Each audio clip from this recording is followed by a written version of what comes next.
Dr. Newman, thank you so much for being here. We're looking forward to hearing all the wonderful things you have to tell us. Okay. I think you can start, yes. Okay, thank you very much. Again, a pleasure to be here.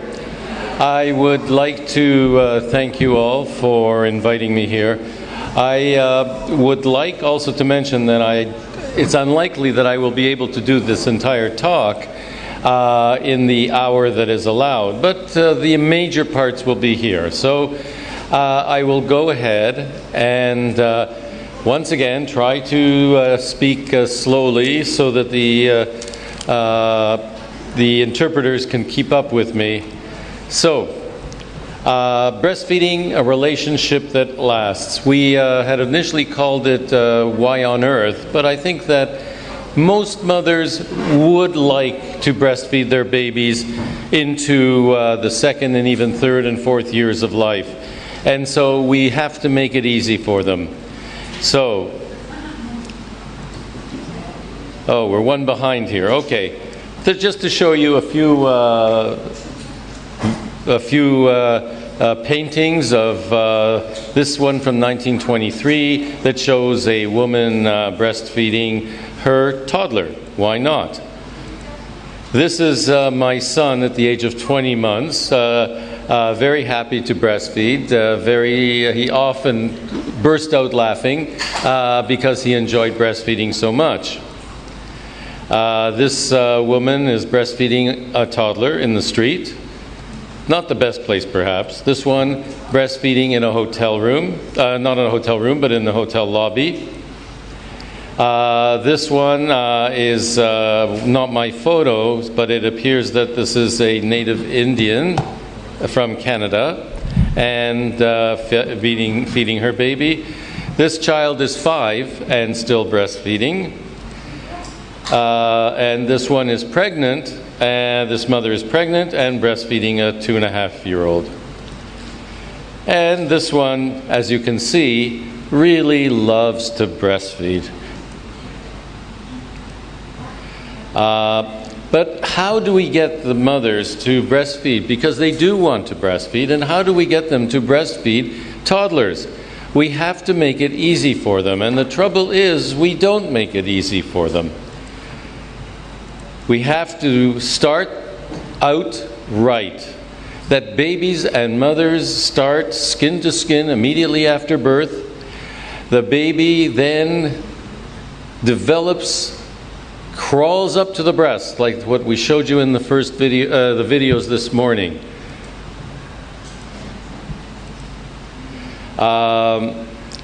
Skin to skin as much as possible. The right way to start breastfeeding, because the first few days are absolutely critical to making sure that babies and mothers get started well. So, if the mother is to produce enough milk, it depends on what goes on in those first few days after birth. The early, frequent, and effective removal of colostrum influences subsequent milk production, the strongest determination of duration and exclusivity. And this is from a published article, so that's there. Unfortunately, the published articles are not in Greek. They are in English, most of them. Okay. Expression beginning. This is an interesting thing that people talk about. This article, they talk about expression beginning in the first hour versus 2 to 6 hours after birth, decreases the time to lactogenesis and increases production at 3 weeks by 130%. So babies have to be going to the breast early. This does not make sense, and this is so typical of how Americans think, that you have to be able to pump your milk in order to breastfeed. No, babies should be at the breast. They shouldn't be automatically, the mothers shouldn't automatically be pumping. And so here's the article, you saw it, and it just makes no sense. How we give birth and how we help mothers in the first hours and days after birth significantly affects successful breastfeeding and to access my PowerPoint on birthing practices and how they affect breastfeeding success. There are 2 PowerPoints there. If you can read English, then it's worth reading these articles, because we do so much to mothers and babies during labor and birth that it's surprising that any mothers are able to breastfeed. If you actually go to this link here, in the they'll say that you can't download it, but if you go to the upper right corner, you click open and then open in PowerPoint 2016, it'll open up.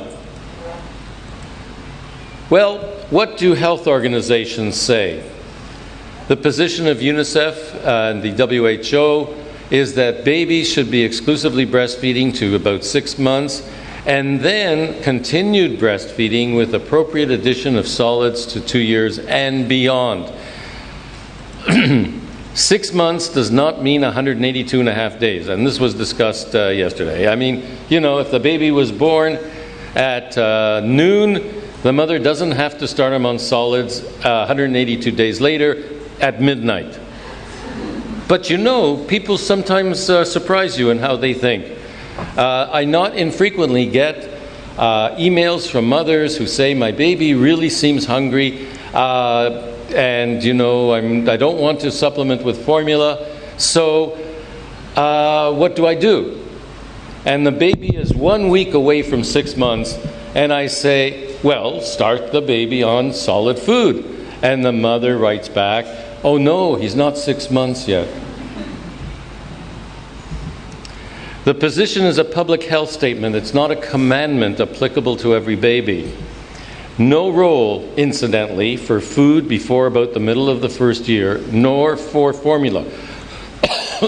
However, you did see that video of the baby who was being supplemented at 4 months, and the mother was tired of supplementing him, so we suggested start him on solid food, and that worked very well. So no role, incidentally, for food before about the middle of the first year, nor for formula, except for as therapeutic measures, as I mentioned. There is no role ever for something called follow-on formulas or growing up formulas. This is a waste of money, it's unnecessary, and all it does is make formula companies rich. The American Academy of Pediatrics says exclusive breastfeeding to about 6 months of age, then continued breastfeeding to a year, and then for as long as the mother and baby desire. Now, when this came out, the press in the United States went crazy. They said, no mothers can ever breastfeed to a year. And they took it as saying that the mother should breastfeed only to a year. But that's not what the American Academy said. It says for as long as the mother and baby desire. You know how Americans are. They do things differently. How are they? They are different. They are different. They have, why would you change the WHO recommendation to breastfeed for 6 months and then to continue to 2 years and beyond, and then say it as to continue breastfeeding to a year, and then for as much as mothers and babies desire.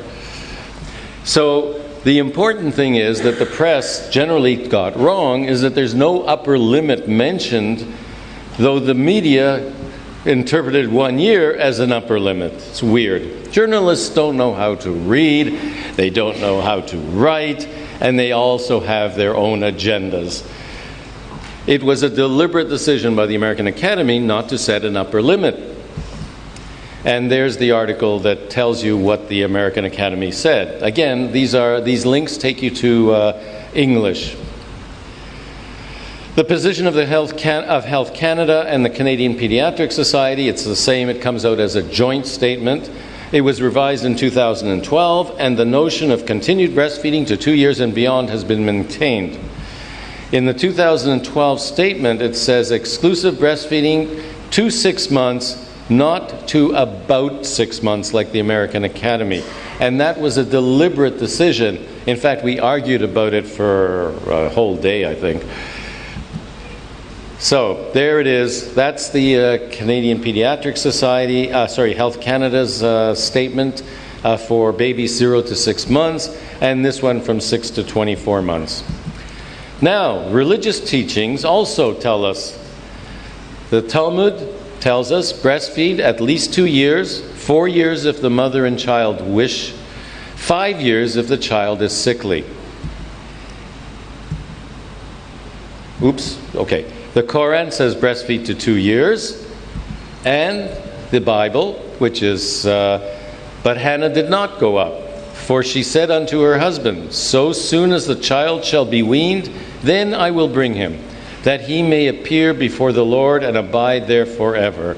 And Elkanah, her husband, said unto her, do what seemeth good in thy eyes.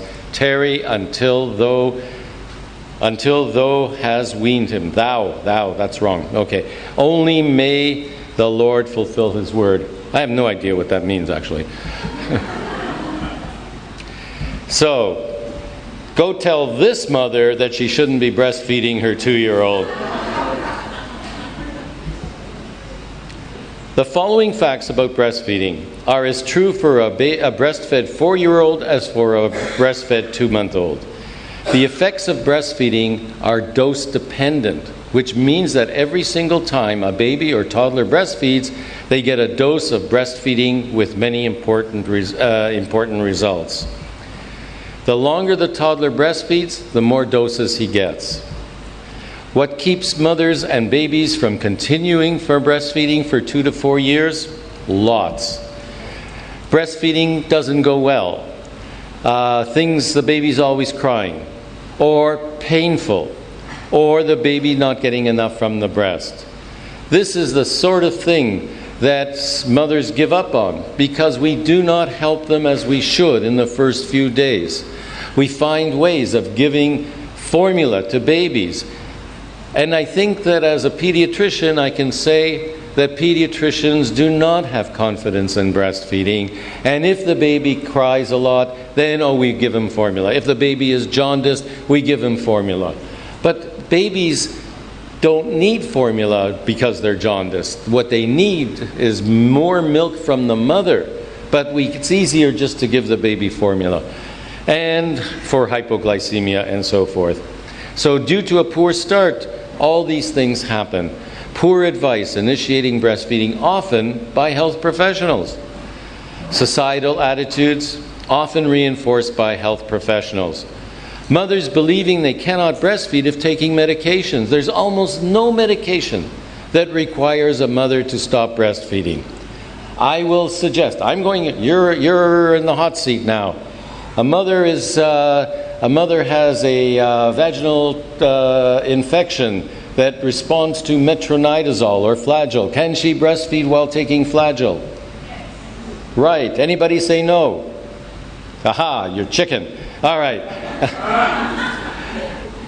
We get mothers being told they have to stop breastfeeding because they are on amoxicillin. Imagine that. I'll tell you a story. There's a mother who went to the doctor because she had a cold. Now that's already a problem. Go to a doctor because you have a cold. All right. So she gets amoxicillin from the family doctor, which tells you a lot about his knowledge about how to treat colds. But he tells the mother that she can't breastfeed because the drug, the amoxicillin, will go to the baby, and on top of that, the baby may get the cold from the mother. So the mother phones me at 3 days after this happened. This is when I was still taking phone calls instead of emails.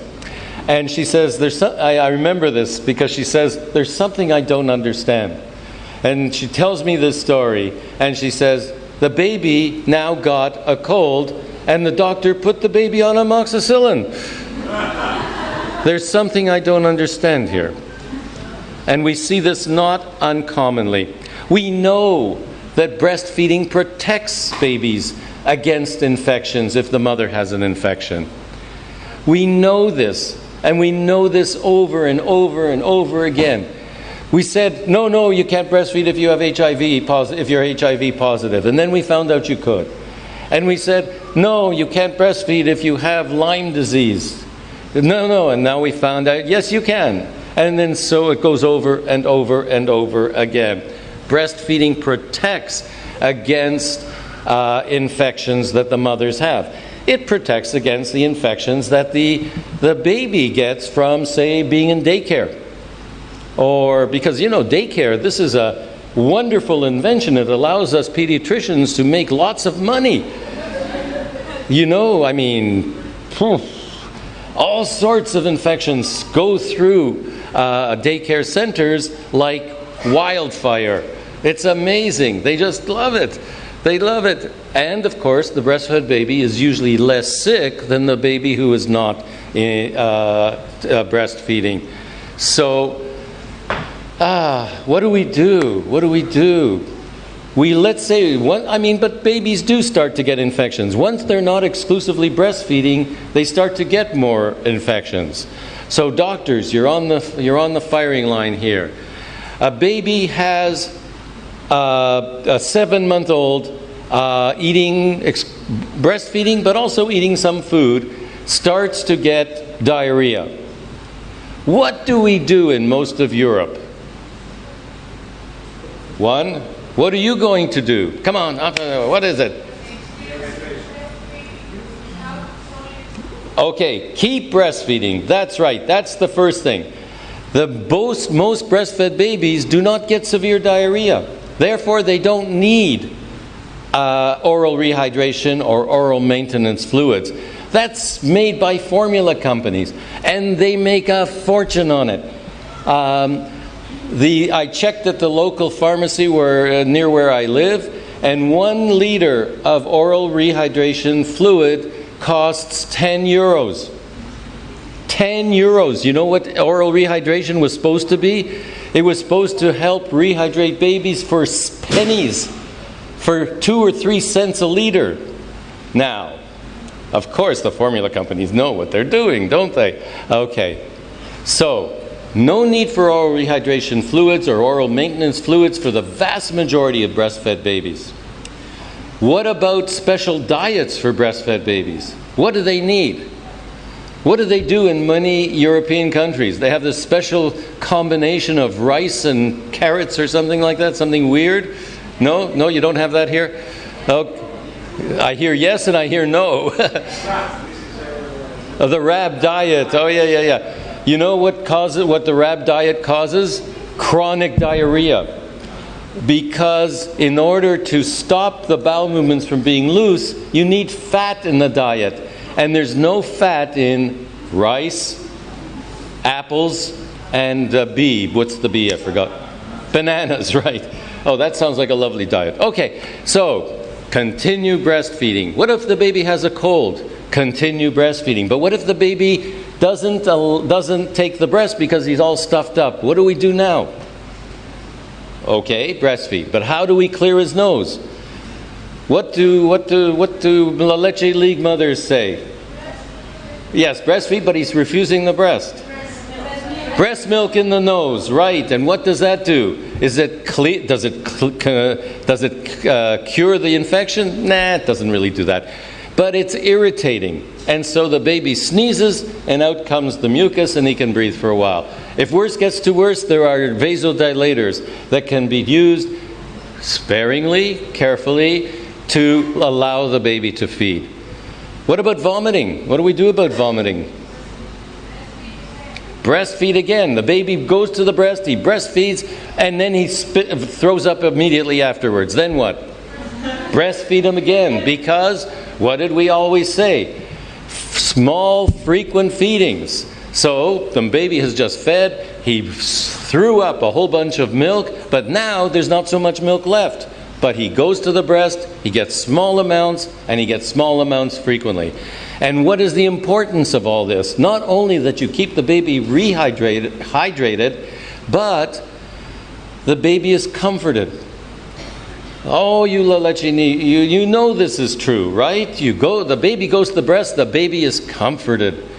And who else is comforted?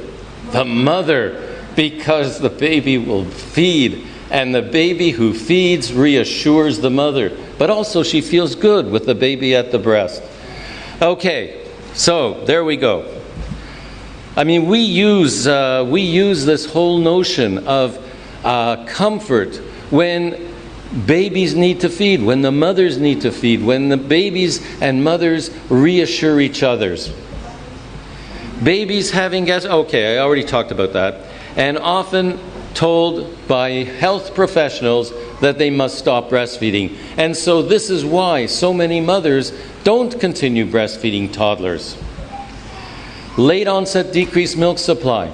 I talked about it a little bit in the videos this morning, but this is a common problem that we see in our clinic.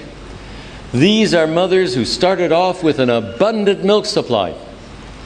And because the baby wasn't latching on very well, the milk supply decreased over time. Now, when you have an abundant milk supply, the baby doesn't have to latch on at first, at least. The baby doesn't have to latch on well. So the baby can just go to the breast any old way, and it's working. And it's working. That's for those who are sleeping. All right. The baby, and what happens is that the milk supply decreases because of the various reasons that I mentioned this morning. Tongue tie, one-sided feeding, birth control pill, so forth and so on. And so the baby starts to act as if he's not happy, even if he's getting lots of milk or reasonable amounts of milk and gaining weight well. And so what happens? Oh, your baby is allergic to your milk. And so the mother is now eating only rice and drinking only water. And still the baby's not better.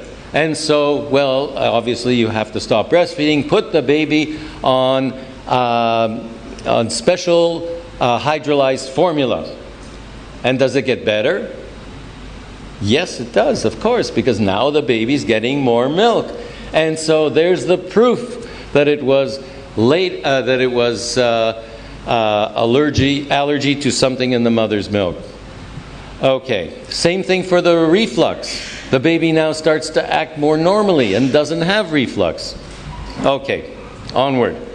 Now, there are some bizarre notions mothers have been told by health professionals. One, there is no nutritional value in breast milk after a certain age. Pick your age, 6 months, a year. It's usually 6 months or a year. And I don't know where this idea comes from. How does the body know to turn milk into white water? Because it's still white, right? Okay, but it has no calories, it has nothing in it. And the reason that we think this, I don't think it, but the reason it's thought is that we do have mothers whose milk supply has decreased to the point where the baby is hardly getting any milk from the breast. But these babies do two things. They stay on the breast for hours and hours. And, at least in North America, we always had one person in the Leche League meeting who had the baby at the breast for the entire 2 hours. The baby never let go. And so the pediatrician or the nutritionist looks at the baby at the breast, says that the baby is always on the breast, and therefore the baby, there's nothing in breast milk because the baby's not gaining. Now why? And not only that, the baby often refuses to eat food. Have you run into any such mothers and babies? Absolutely, that's right. Because these babies, or these mothers, have had a significant decrease in their milk supply, and the babies are staying on the breast but refusing food. Now why would they do that? They're not gaining weight, and they must be hungry, and yet they refuse food. And the reason is that these babies are ketotic. In other words, they've got high levels of ketones in their blood. Just like people who are on fad diets, you take only, I can't remember, you take only carbohydrates or you take only protein. But take only protein, like 800 calories a day. And you're supposed to lose your appetite. Just like somebody on a hunger strike who, for the first 3 or 4 days, is ravenously hungry. But then they don't feel hungry anymore because they go into these ketones. And I think that's what's happening to these babies.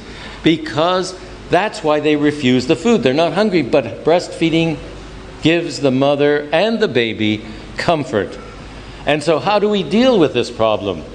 Not what the doctors often say, not, oh, you have to wean the baby and then the baby will start to eat food. This is not necessarily true, actually.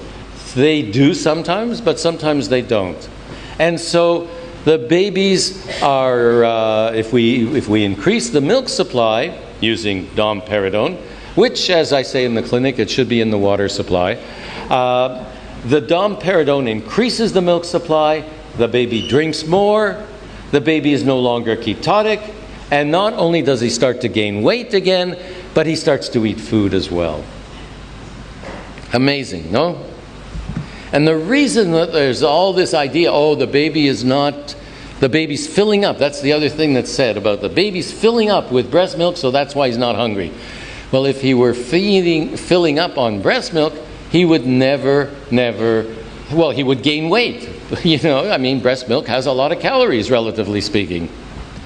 Okay, if the child is breast too long, he or she will not develop immunocompetence. Now, how did that ever get into the idea? That makes no sense at all, right? But it's said. Mothers are told this. You've got to stop breastfeeding, otherwise the baby won't develop his own immunity. And then, if the baby is breastfed too long, they will not become independent and will have psychological problems. And they what? Oh, that too. Okay, I didn't know that. Argument often used in access and custody cases. Okay.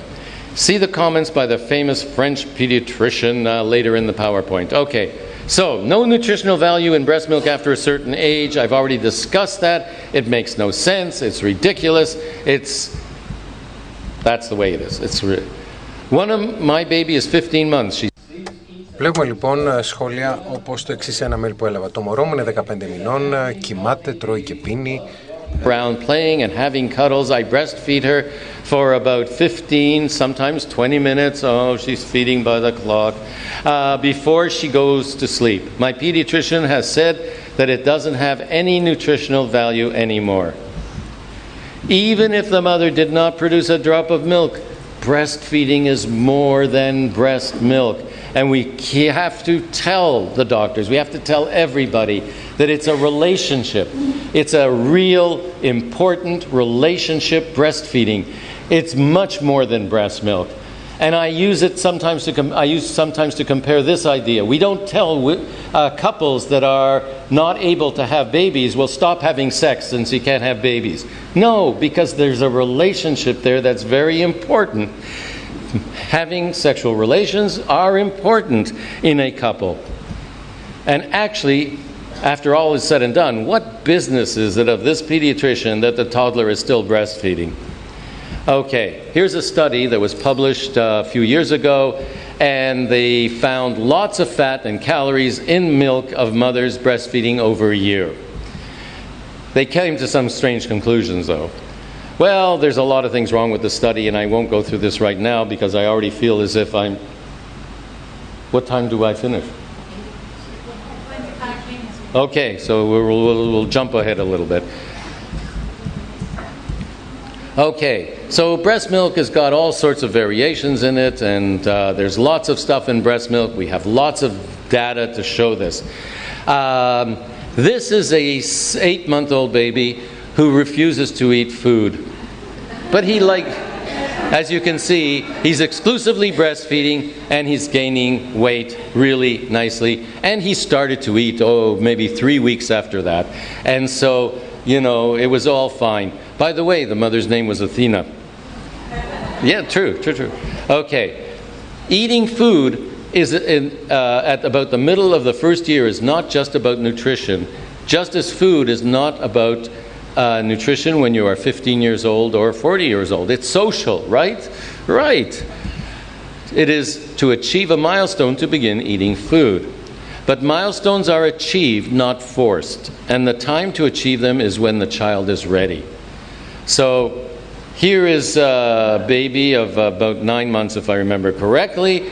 If you don't like messy babies, then don't have any. Babies older than 6 or 7 months who are refusing food, these babies often, okay, I've already talked about this, and so I showed you the videos of the babies that are skirming. Why would the supply decrease? Well, there's lots of reasons.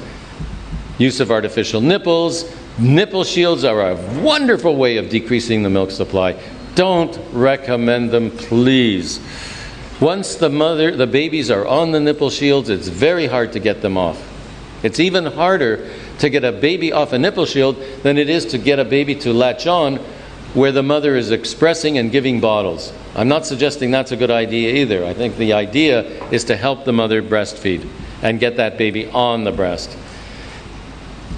Okay. There are other reasons that the milk supply might decrease. I mentioned today one-sided feeding, nipple shields, tongue-tied. But there are others. And obstetricians don't believe this. They think that the birth control pill does not decrease the milk supply. They are wrong. It does. And it does often very dramatically. You know, the mothers, I don't know how it works here, but the mothers are seen by the obstetrician 6 weeks after the birth. And that's where they get this, you know, breastfeeding can't prevent pregnancies. Well, it depends on how you breastfeed, but yes, they can. Nevertheless, you know, mothers are sort of talked into taking hormonal types of birth control. And the milk supply usually decreases within about 7 to 10 days. Now, some mothers, again, start off with so much milk that it may not be obvious. But there's no question about it that it can. And I would like to know how the obstetricians know, because they see the mother at 6 weeks and they never see her again until the next baby. And do they ask, well, how did the breastfeeding go? Obstetricians don't care about breastfeeding, they don't ask. Okay, so it may occur with the Mirena IUD. It can occur with the Nuva ring. The Nuva ring, when you look at the side effects in the little paper that you get with it, tender and large breasts. So estrogens must be getting into the milk, into the mother's blood. What if the supply is down? Stop the pill, domperidone, and there are other options for birth spacing besides hormones. Why would the supply decrease? A new pregnancy. Okay, we know that pregnancy decreases the milk supply. Stretching out feedings, often using a pacifier, training the baby to sleep through the night. All these points I'm making are about why milk supply decreases and why many mothers stop breastfeeding before they want to and before their babies are toddlers. There's no biblical injunction to feed by the clock, since there were no clocks then. Enoch, sweetheart, could you check the sundial to see if the baby should feed? It's raining, darling. Okay. Most mothers would be willing to feed the baby when the baby needs to feed if people would leave them alone. Using bottles and pacifiers more than occasionally. I don't know how much maternity leave you have here, but it's probably not enough. How much is it?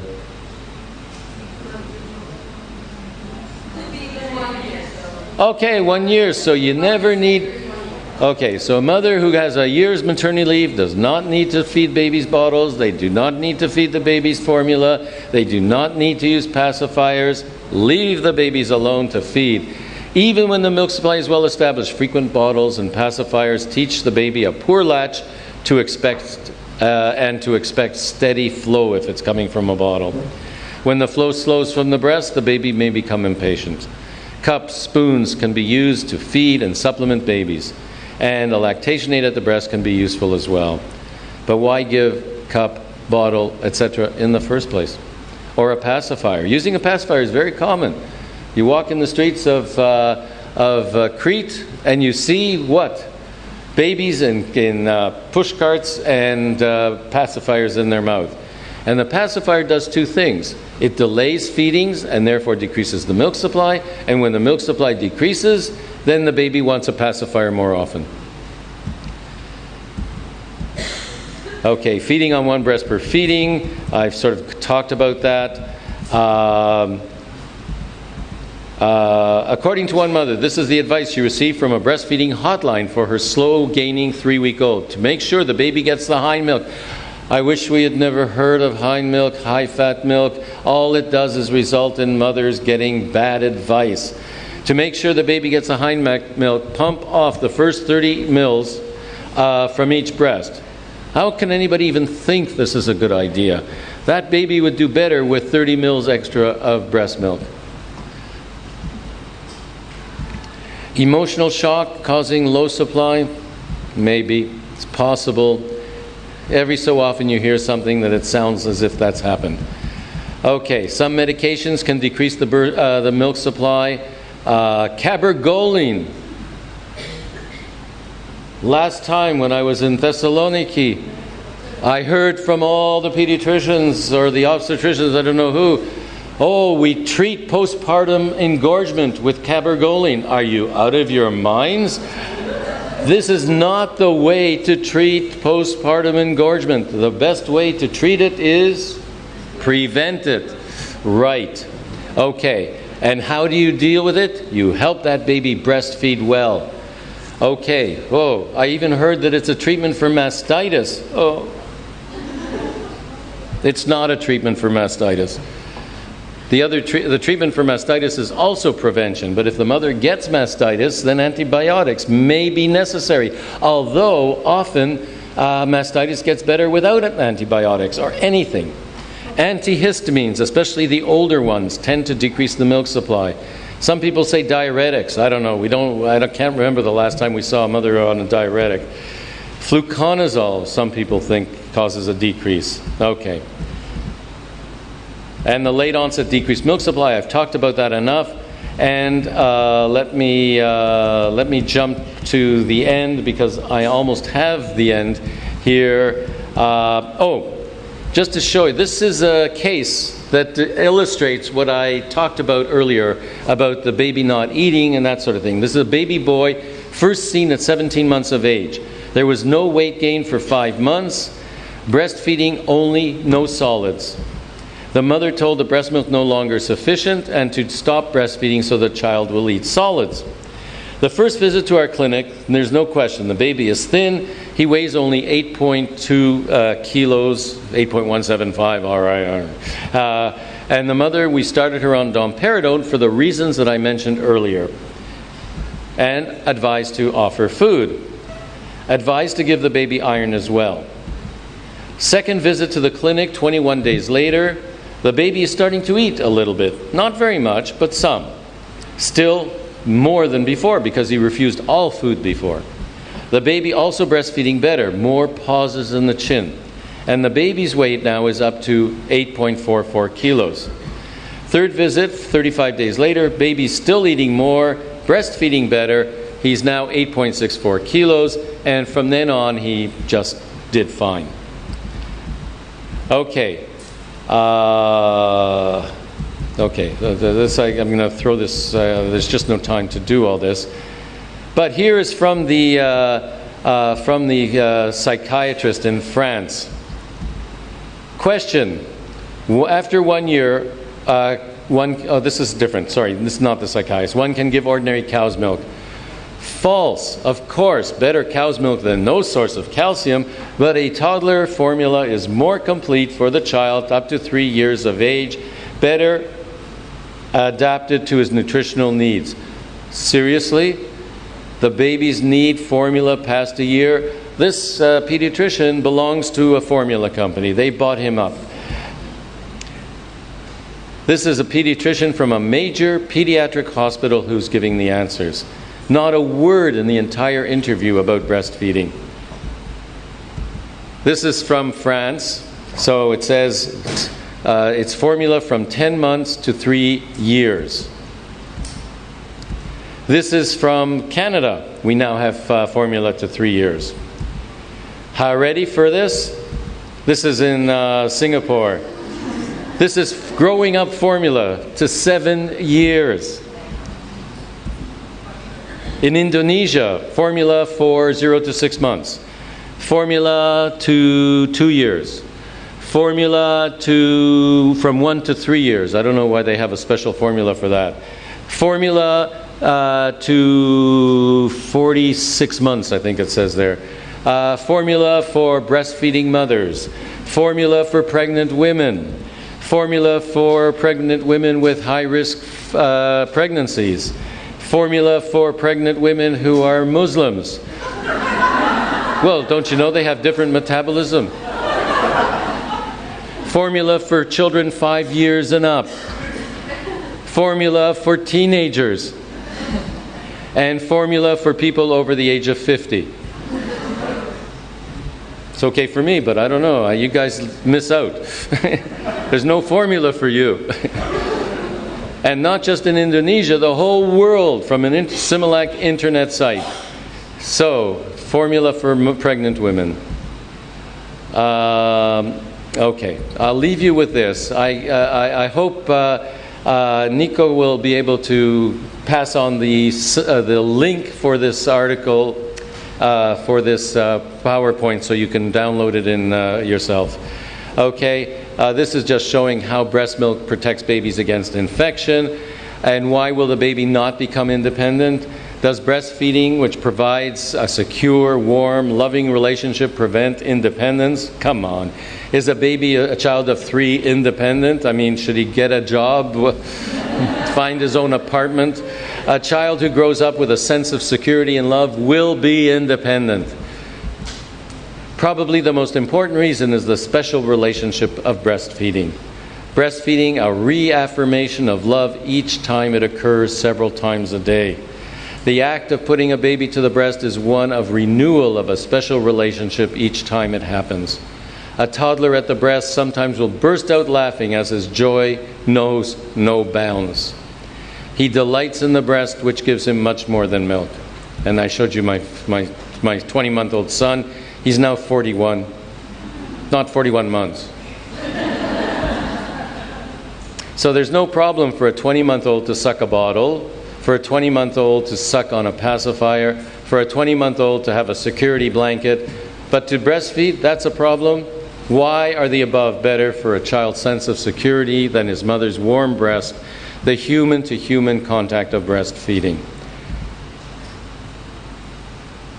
Babies get comfort at the breast when they fall, when they are upset, when the family's upset. Should they be able to comfort themselves, as they talk? Self-comforting is a fairly recent idea in pediatrics. With their thumbs, security blanket, teddy bear, rocking back and forth in bed, but not the breast. Okay, jumping in, I'm just showing you some pictures. Oh, here we are. This I need. How messed up are we that so many people would consider breastfeeding a toddler as having sex with that child? In Western society, breasts are understood only as sexual, an aberrant, sick notion. Breasts are everywhere, but it seems as long as the nipple doesn't show, it's okay. And more recently, as something that can kill you. The mouth is sexual too, but we accept that the mouth is more than that, and eating is not usually considered sexual. Unless you've seen the film Tom Jones, and then you'll see what I mean. Okay, this is from a French child psychiatrist who I think needs a little bit of psychiatric help himself. One does not share the breast. To extend breastfeeding past 7 months is without doubt sexual abuse. And if you like French, there's the original, quoted in a Belgian newspaper on the 29th of November in 2003. From the same psychiatrist, when a child touches his mother's breasts, she should say to him, "No, leave me alone. They are your daddy's and mommy's toys. You have your toy car." This guy needs psychiatric help, I think.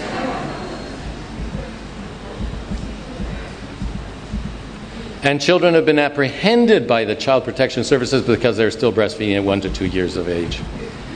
On the other hand, no problem with promoting sex with children. How does she look? 16, 15? Maybe she's of age, but still, seriously?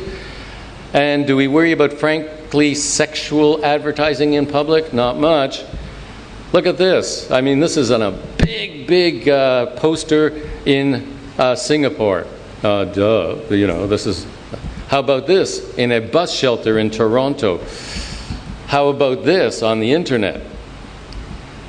How about this one? I don't know if you understand this. Push it real good. And how about this from the Toronto Public Library in a subway poster, pleasure yourself. Our readers come first. Oh, this is sick. And here in a very chic clothing store, right there as you walk in, a huge poster. I think that we should talk to these people about anorexia nervosa. And on a Slovak magazine. On top of everything else, okay, I think I'll stop there because I'm over time. Sorry? Okay. Okay, so breastfeeding is a very close relationship, true. Is every physical contact with someone you love sexual? In the broadest sense of the word, maybe it is. I don't know. But if that's what sexual means, then there's no meaning to the word. Women sometimes do have sexual thoughts while nursing. I've heard this over and over again. Or, I said, well, what about other times? Yes, I have sexual thoughts when I'm washing the dishes.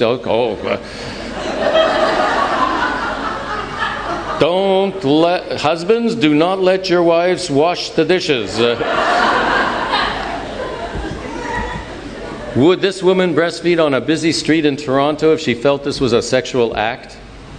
I think from the point of view of carbon monoxide poisoning, there's a problem, but not sexuality.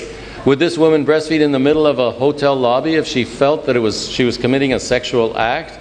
Of course not.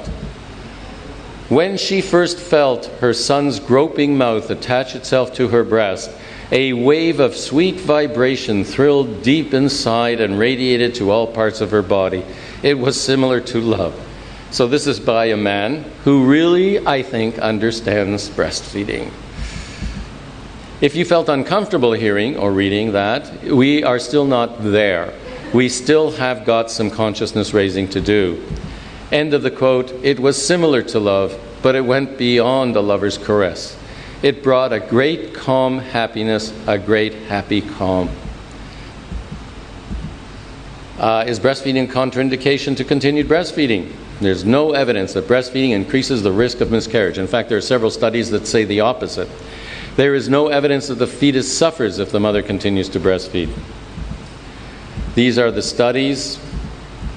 And there is an issue. The milk supply does decrease when you're pregnant. The child may not care if she nurses mostly for comfort. If the mother is prone to premature delivery, maybe, and I really underestimate maybe there's an issue, but I really doubt that. One of the first signs of pregnancy is nipple soreness. That's a problem. This may make breastfeeding uncomfortable for the mother. But here's a mother breastfeeding a toddler, and she is about 2 weeks away from birth. Maternal fatigue, difficulty in finding a comfortable position. Toddlers can be very flexible and imaginative in finding positions to breastfeed. These are quotes from the literature. You're welcome to read those. They're kind of full of poetry, so it may not be easy to. Oh wow! All these are great. Okay, adieu. Okay, so here's a toddler finding his own way to nurse. This is a different position. Yet another. Look at that, she's an acrobat already. Not too sure what to call this particular position. This mother is pregnant, and this is breastfeeding in red. Okay, enough. There's tandem nursing. Okay, tandem nursing. So breastfeeding a child, an older child and a new baby. And just some breastfeeding toddlers. No comments on any of them, just say them. Just showing you what you can do. I mean, actually, this is interesting. You know, there she is in the middle of the forest breastfeeding her baby. Can't find the milk to warm up.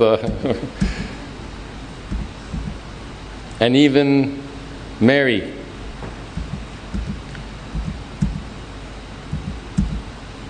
This is a pediatric gastroenterologist feeding her 5-year-old. This is an obstetrician feeding her 5-year-old. I don't know who these people are. All right. And here's a Roman woman breastfeeding. Roman, not Greek. Okay, sorry. And another one. Okay. And can you breastfeed anywhere? Yeah, you can breastfeed anywhere. I don't know. I'm not too sure this is a good idea, though. And what does this mean? We all know what it means. And this is just another version. And this is from the Health Canada. Breastfeeding is not just for newborns. I don't know. Do we still have time? I can show this video. I don't know if it still works. Hold on. This comes from Israel, and I guess it's not working. I just tried. What it shows is the baby crawling up to the mother who's doing yoga. She's standing on her head, and the baby latches on, and I'm not sure why that stopped working. All right. And what about sleep? Safe co-sleeping. And there's McKenna. Oh, Jesus, no wonder I can't get this in an hour. Okay, so studies that show that the baby's teeth are not caused to be rotted if you breastfeed at night. And that's true. I mean, you know, the occasional. Here's one child whose teeth came out like this. And of course the dentist would blame it all on breastfeeding, but they came out like that. And the answer to the dentist is they get more teeth later. And there's the same child with her teeth at 8. And this, you don't know this. This is a salt stain. You know, you don't get much snow here, right? Only in the mountains. So this is a salt stain at the subway station near where I live. And I just saw that and I said, oh wow, this is Our Lady of Salt. So here's the mother, her head, here's her shoulder, here's her arm, here's the baby's head, and here's her lap. And so she's breastfeeding. And here, of course, is Joseph out of the picture as usual. Okay, and there's just the contact information. We have some Greek video clips, and you know, you just refer the mothers to our website and click video clips in various languages, and Greek will come up if you look for it. And so the mothers can watch these and can see how breastfeeding works. Okay, sorry to have gone too late, so.